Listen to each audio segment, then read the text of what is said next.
Bonjour à tous et bienvenue sur les astuces de Margot. Aujourd'hui on se retrouve avec une nouvelle vidéo bullet journal. Vous êtes très nombreux et nombreuses à m'avoir demandé de vous montrer ma mise en page pour l'année 2021, mais comme celle-ci a tardé, j'ai décidé de vous la montrer tout de même, mais en vous la présentant sous un autre angle, c'est-à-dire que je vais vous montrer 10 pages à intégrer dans votre bullet journal. Avant tout, sachez que le carnet L'Organisé est à nouveau disponible en précommande. Pensez à précommander car cette précommande finit bientôt. Vous retrouverez évidemment le lien en barre d'informations.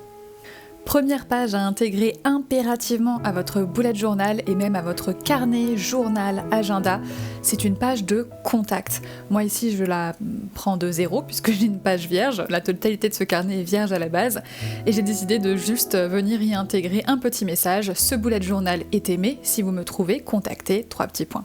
J'ai ensuite rajouté mon prénom, mon nom et une adresse email à laquelle on pourrait éventuellement me contacter si un jour je venais à perdre ou à oublier mon carnet quelque part. Histoire de rendre cette toute première page un peu plus funky, j'ai décidé de rajouter plein de couleurs. Évidemment, vous pouvez le laisser très minimaliste. Là, je vous fais juste des propositions de mise en page qui sont d'ailleurs accessibles à n'importe qui. Même si vous ne savez pas dessiner, vous pourrez refaire toutes ces mises en page. Pour ce qui est des couleurs que j'utilise à l'intérieur de mon carnet, j'ai décidé d'utiliser le set de Tombow qui s'appelle Vintage, qui contient 6 Tombow, donc ce sont les feutres que vous me voyez utiliser actuellement, tout simplement parce que ce sont des couleurs qui sont faites pour aller ensemble et qui sont bien équilibrées, donc comme ça j'ai pas besoin de me prendre la tête, j'ai déjà mon set. Les Tombow aussi sont très pratiques puisqu'ils ont un embout très fin et dur d'un côté et très souple et long de l'autre, donc ça permet de faire vraiment toutes sortes de formes. Ils sont d'ailleurs disponibles également sur la boutique. Deuxième idée de page qu'il est utile d'intégrer, notamment si vous êtes débutant dans l'art du bullet journal, je vous propose d'intégrer cette page très simple qui est une page de légende.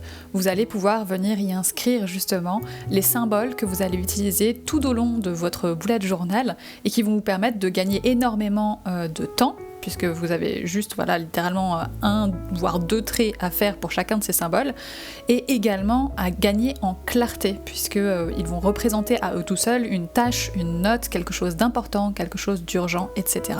Grâce à ces symboles, vous saurez exactement en un clin d'œil où est-ce que vous en êtes, ce qu'il vous reste à faire, les tâches qu'il faut décaler, etc. Ça vous sera particulièrement utile pour les mises en page hebdomadaires, bref, pour vos to-do list quotidiennes.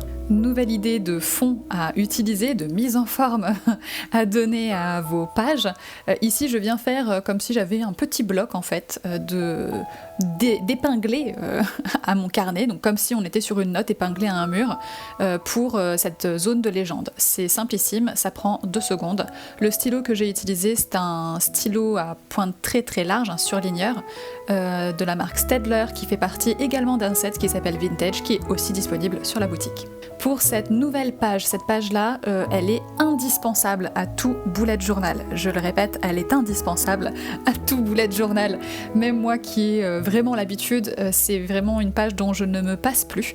Elle va vous faire gagner énormément de temps pour les mises en page et en particulier si vous voulez faire des mises en page structurées qui soient ordonnées en un clin d'œil et surtout sans prendre trop de temps. Pour cette page-là, il va vous falloir numéroter chaque case dans la hauteur et dans la largeur de la page.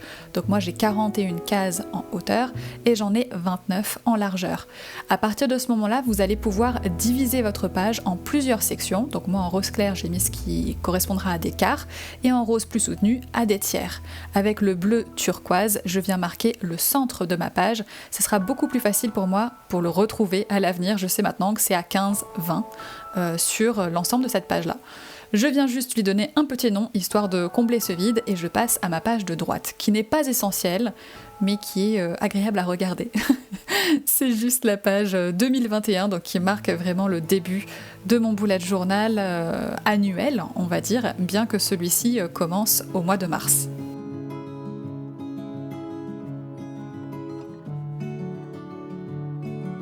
Quatrième page importante à mon sens à glisser à l'intérieur de vos bougeots respectifs, la page ou la double page, triple page, quadruple page comme vous le souhaitez, qui va vous permettre de vous projeter dans le temps sur plusieurs mois.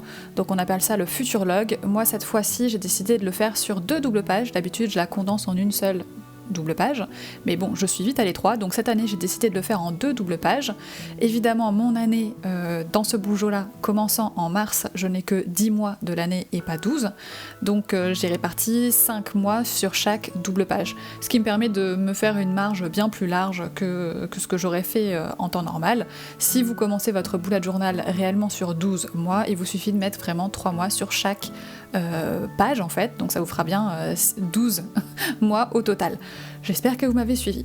J'ai mis mes mois au centre, ce sont des stickers issus de ma planche calendrier 2021 qui font gagner un temps de fifou, vraiment à ne pas négliger. Là pour le coup vous vous épargnez énormément même de courbatures le lendemain, parce que ça prend beaucoup de temps d'écrire tout ça à la main, et je les ai mis au centre pour pouvoir avoir une partie organisation perso au-dessus et organisation pro en dessous. Vous faites selon vos besoins évidemment, moi en l'occurrence c'est un besoin que j'ai. Si vous ne voulez que du perso ou que du pro, il vous suffit de mettre vos mois en haut de la page, ou même tout en bas d'ailleurs si ça vous chante, vous faites vraiment comme vous voulez. Et voilà à quoi ça ressemble une fois que j'ai commencé très rapidement à le pré-remplir. Petite idée de page à intégrer à l'intérieur de vos bougeots. Donc pareil, je fais toujours selon mes besoins. Donc j'ai décidé d'intégrer une double page pour venir noter des idées de vidéos YouTube. Comme ça, la prochaine fois que je fais un live sur Instagram ou que vous me faites une proposition en MP, en commentaire, n'importe où, j'ai un endroit dédié, je peux venir noter à cet endroit-là les idées de vidéos. Ça me permettra de les retrouver beaucoup plus facilement. Évidemment, vous adaptez à vos besoins. Donc si vous avez des envies de lecture ou vous adorez regarder des séries et des nouveaux films, vous pouvez faire une double page sur ce sujet-là. Comme là, je suis en train de faire par exemple une nouvelle double page d'idées, mais dédiée à ma boutique cette fois.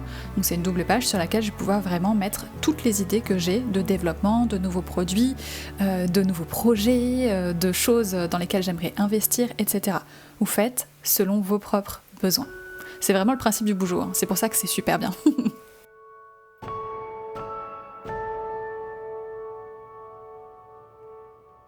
La double page qui fleure bon le bonheur. Sur la page de gauche, j'ai décidé de me créer une méga wishlist spéciale post-coronavirus, aka quand on pourra à nouveau voyager, aller au resto, sortir plus facilement. Je ne sais pas quand est-ce que ça arrivera, mais à ce moment-là, je serai prête. Et en attendant, je peux remplir cette double page-là d'une multitude d'idées, de choses à faire. Sur la page qu'il y a en face, j'aurais très bien pu prévoir d'ailleurs une page d'idées de voyages à faire. Ça aurait pu être très sympa, ou de restaurants à tester que j'aimerais découvrir. Vous pouvez tout à fait intégrer ça à vos bougeots si ça peut vous permettre justement d'avoir un endroit où noter ces bonnes petites choses que vous pourrez faire un jour à nouveau. Voilà, sachez qu'on pourra un jour revivre ce genre de choses-là, on ne sait juste pas encore quand, mais ça arrivera. Tenez bon. C'est aussi pour ça que sur la page de gauche, je me suis amusée à colorier après certains nuages dans des couleurs un peu plus funky, histoire de dire que voilà, après la pluie et le beau temps, on va pouvoir à nouveau vivre des vies de rêve, et surtout on les aura bien planifiées, hein. Donc clairement on saura quoi faire à ce moment-là. Sur la page de droite, j'ai décidé d'intégrer toutes les idées de cadeaux. Ça c'est vraiment une page que je mets dans chacun de mes bougeots. Elle est beaucoup trop pratique. Si vous ne la mettez pas habituellement, je suis sûre et certaine que vous êtes déjà retrouver à 2 semaines d'un anniversaire ou de fête de fin d'année à vous dire mon Dieu, qu'est-ce que je vais bien pouvoir lui offrir, pourtant je sais très bien que j'avais eu une super idée il y a un mois. Et bien voilà, vous ne serez plus jamais dans cette situation-là. Dès que vous avez une idée pour une personne, vous avez une zone exprès pour venir noter ces idées. Donc vous pouvez faire une zone par membre de votre famille ou par ami. Vous pouvez aussi laisser des zones vierges dans lesquelles vous pouvez venir annoter au fur et à mesure des besoins. Par exemple, s'il y a un mariage ou autre, vous pouvez très bien venir inscrire le nom des mariés et une idée de cadeau à faire. Une page super intéressante à intégrer dans vos bougeots, c'est la page que j'ai appelée « N'oublie pas la dernière fois que », où vous venez tout simplement inscrire une liste de choses que vous savez avoir besoin de faire régulièrement, comme par exemple changer votre brosse à dents, amener votre voiture pour être contrôlée, mettre à jour votre assurance, nettoyer votre tapis, ce genre de choses-là qui sont un petit peu... qui sont très utiles, mais qu'on ne fait pas tous les jours, clairement, mais qu'il ne faut pas non plus oublier de faire. Donc vous avez une zone pour venir lister ces choses-là et venir y inscrire les dates auxquelles vous avez fait pour la dernière fois ces actions-là. Ça vous permettra de vous rendre compte qu'il est plus que temps de changer votre brosse à dents ou qu'il est temps clairement de nettoyer votre canapé en velours parce que ça fait 3 ans que vous ne l'avez pas fait et qu'a priori du coup il a dû accumuler un petit peu de saleté. Voilà, c'est le genre de choses que vous pouvez venir mettre sur cette page-là. Et sur la page d'en face, on est un petit peu sur, on va dire dans la même idée d'entretien et de gain de temps. C'est-à-dire que souvent vous allez vous retrouver, enfin je sais pas, hein, mais vous si ça vous le fait, mais moi ça me le faisait pas mal avant d'avoir cette liste-là. Vous avez 15 minutes devant vous, du coup vous savez pas trop quoi faire parce que bon, en 15 minutes on fait pas grand-chose. Faux, du coup déjà. En 15 minutes on fait pas grand chose, alors on se retrouve vite en fait à scroller sur TikTok ou à faire défiler Insta sans vraiment avoir de besoin particulier. Mais la réalité c'est qu'en 15 minutes on peut faire beaucoup de choses, surtout si vous perdez régulièrement. 15 minutes justement.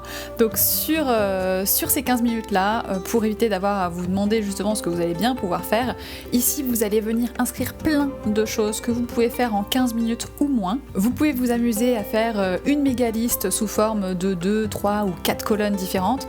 Personnellement, j'ai décidé de venir faire des cases de formes différentes dans lesquelles je vais venir intégrer des notions qui sont un peu proches les unes des autres, avec par exemple une case qui va regrouper toutes les choses que je peux faire en 15 minutes ou moins qui concernent mes chats, toutes les choses que je peux faire en 15 minutes ou moins qui concernent un entretien de la maison, toutes les choses que je peux faire en 15 minutes ou moins qui vont m'aider à développer ma créativité. Bref, il y a vraiment une multitude de choses que vous pouvez venir inscrire à cet endroit-là qui vous permettra de gagner énormément de temps et d'améliorer aussi votre bien-être physique et mental. Pour info, ces 2 idées de pages-là, je les ai trouvées sur Pinterest et depuis que je les ai mises en place, je les ai vraiment adoptées, je vous les recommande à 100%. 10e et dernière idée de page à intégrer à votre bullet journal, une page ou une double page de challenge. Challenge que vous allez essayer de développer sur chaque mois de votre année. Donc moi, vous le savez, mon premier challenge sur le mois de mars, c'était de m'occuper plus de tout ce qui était travaux et aménagement de la maison. Donc je m'étais fait une énorme liste avec plein de choses à faire. Évidemment, j'ai pas réussi à faire tout ce qu'il y avait sur la liste parce que c'était surhumain, mais ça m'a réellement motivée et poussée à faire beaucoup plus de choses que ce que j'aurais fait en temps normal. Donc bref, ça a bien rempli son utilité. Sur le mois d'avril, mon nouveau challenge, c'est de bouger plus, c'est 30 jours pour bouger plus. Donc soit faire 10 000 pas par jour, soit faire une session de sport. Et pour l'instant, je m'y tiens, je suis trop contente. Et donc comme vous pouvez le constater, je me suis pré-programmé plusieurs autres challenges dans l'année que je viendrai ajouter au fur et à mesure de mes mois. Et pareil, je n'ai aucun regret pour cette double page-là, elle est vraiment très utile. Et voilà le résultat de ma mise en page 2021 et également ces 10 pages que je vous recommande d'intégrer à votre bullet journal. N'hésitez pas à me dire si elles sont déjà présentes dans vos bougeots, n'hésitez pas aussi à proposer vos propres pages qui vous sont devenues indispensables en commentaire, ça pourra aider quelqu'un d'autre ou peut-être que moi je repérerai la prochaine page que j'ai envie d'intégrer à mon bougeot, c'est tout à fait probable, c'est même pas possible, c'est probable. Hein. J'espère que cette vidéo vous a plu, vous retrouverez en barre d'informations les liens pour précommander, l'organiser, n'hésitez pas à passer par le lien puisque les stocks sont toujours réduits. Donc j'essaie de commander en fait les bons volumes pour pas qu'il y ait de gaspillage mais en même temps pour qu'il y ait un maximum de personnes satisfaites. Donc n'hésitez pas à réserver votre exemplaire. Vous retrouverez aussi le lien vers le set de Tombow que j'ai pu utiliser dans cette vidéo, ainsi que le lien vers le set de surligneur qui contient celui qui est couleur craft et le calendrier 2021. Merci beaucoup, si cette vidéo vous a plu, je vous invite à laisser un pouce vers le haut, à vous abonner, à activer la cloche et moi je vous dis à très bientôt avec une nouvelle vidéo, mais surtout, bon bullet journal!